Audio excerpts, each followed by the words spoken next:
All right, so Sheryl has her first challenge for me. Let's see if it's even challenging. I have a challenge for you. I know you're good at bug stuff, but can you do plant stuff? I challenge you to find a palmate leaf where you live. Okay, one, Sheryl, I live in the city, and you want me to find a leaf? So this is the view outside my window. As you can see, many plants, many trees, a couple, none that have palmate leaves though. Well, it's okay though, because this weekend I'm going to the cloud forest, so I'm not only gonna find you one measly little leaf, I'm gonna find you a bunch. Take that. Ha. Turf Wars, a battle of wits, knowledge, and creativity. Which naturalist will prove they're the best? Choose your fighter and watch the action unfold on Turf Wars! Hey, Sheryl, you thought that you were going to stump me because I live in Quito in like the middle of the city at high altitude, but I got invited to the cloud forest to be a fairy for the weekend, so ha on you. Well, you asked me to find you a palmate leaf, and as you so condescendingly explained to me. Don't forget, palmate leaves have at least 3 segments with their main veins all connecting to one main stem for the leaf. It is a leaf that has at least 3 lobes that connects to one main stem. So here we go, and as we know, bigger is better. So clearly, I think I win your challenge because, like, I mean, look at how big this is, right? But because to show that size isn't everything, I am also going to find you one other one that is a, what you might call, normal sized leaf in North America. As you can tell, there's lots of plants in the cloud forest, but that doesn't mean that I couldn't use my very keen eyes and find you another palmate leaf. So here we are, this plant right back here. And it even has more than 3 lobes. As you can tell, it has these 5 lobes that are all connected to a main stem here in the back.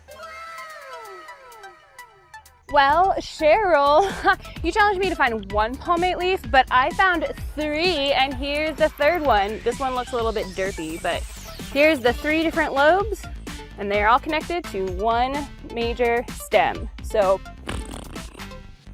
I did your challenge and I did it triple.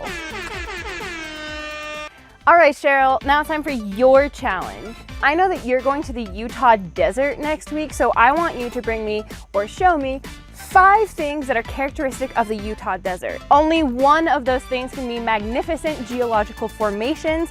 The rest of them have to be either landscapes, plants, animals, fungus, etc. You get the idea. Play fair, friend.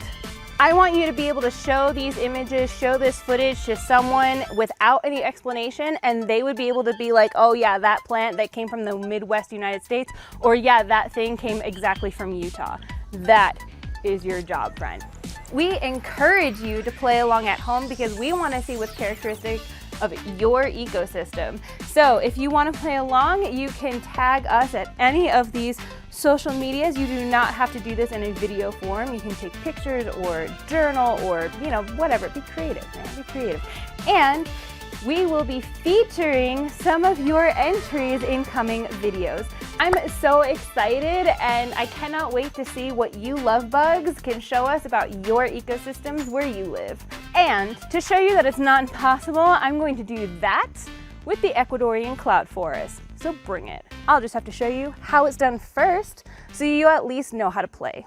Here's some footage of us driving out of the cloud forest just so you get an idea of just how expansive this ecosystem is and why it's called the cloud forest. I know you've never been here, Sheryl, so let me break some of it down for you. The cloud forest sits at different elevational points at least in Ecuador, between about 4,000 feet above sea level to about 8,000 feet above sea level. And these different elevational points usually boast of their own individual species. And we'll see a little bit of that with some of my examples coming up. Not only is there a crap ton of rain that comes down, about 2,500 millimeters each year, which is about 8 feet of water coming out of the sky. So in addition to all of that rainfall water, because these forests are right at the cloud line and the clouds get pushed up from the coast up the elevational gradients, it can support a lot of plant life that isn't just rooted into the ground, which you'll see coming right up. Most of this moisture is also coming from the clouds, so as the higher up in the cloud forest you get, the more epiphytes you tend to find on the trees. And Sheryl, I'm not sure if you know what epiphytes are, so don't worry, they're number 1 on our list. Number 1 on our list of characteristic cloud forest things are these giant epiphytes. So epiphytes, as I'm sure you know, Sheryl, are plants that grow on usually trees, but other plants that are not parasitic, but are basically just using the tree as a stepladder to get up to the light. And because the cloud forest is oh so humid, good thing my makeup is waterproof and flawless, these epiphytes can sustain themselves without a root system going all the way down to the ground. So here is a big one, an anthurium, right? And you see it's just kind of like holding onto that tree there. But almost all trees have epiphytes on them. And that is because that is a legitimate strategy to get light that's up there if you're starting out small and down here. If you can't get that tall yourself, you might as well use someone else as a stepladder.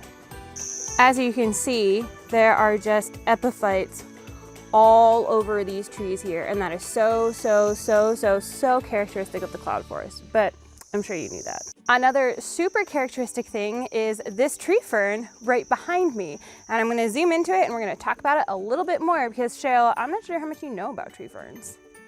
This tree fern does not seem like very much, but it is a very tall fern that kind of looks like a tree. They're super old.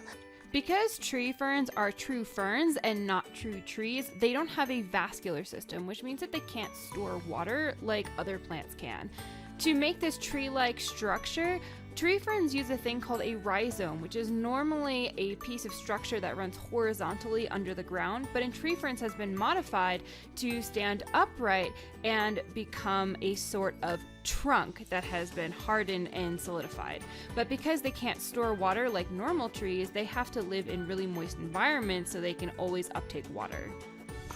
A third thing that is super common here in the cloud forest are these Cecropia trees. As you probably know, Cecropias are really common all throughout the jungles and are a secondary forest tree, which means that right after the forest regenerates, they're one of the first things that comes back. But what you may not know is that the ones here in the Andes or at higher elevation are white on the backside. And that's because here the elevation is too high and there's too much sun, and they're like the first things that get up and go and grow towards the sun. So like they can burn their really soft, fragile solar panels. So they're white on the back and reflect all of the light, and they grow like this. They reflect all of the light back up, and so that way their precious solar panels are not burned. Hey Sheryl, another thing that's super common in the cloud forest are orchids. While you may not know that there's 10,000 orchid species, más o menos, Ecuador has about 4,000 of those 10,000 orchid species, and the most biodiverse region is the cloud forest. Here's a close-up of one of these little micro orchids, which is the most common that you'd actually find out here. We have a big problem with people illegally stealing and removing these orchids out of the rainforest because of their value on black markets and in the orchid trade. Next on our list are the hummingbirds, and Ecuador boasts of over 130 different species of hummingbirds, with the cloud forest being the most biodiverse region due to the shifts in altitudinal gradients, but also because you have cloud forest on both sides of the Andes. So here I'm showing a booted racquetail, which is super common of the cloud forest both on the eastern and western side of the Andes. However, this velvet purple coronet is really just characteristic of the western side of the Andes and the western cloud forest, and so is this violet-tailed sylph, which is actually my favorite hummingbird. Well, Sheryl, there are just a few things that make the cloud forest the cloud forest. I can't wait for you to show me what you can manage to do with the Utah desert. See you next week. Bye.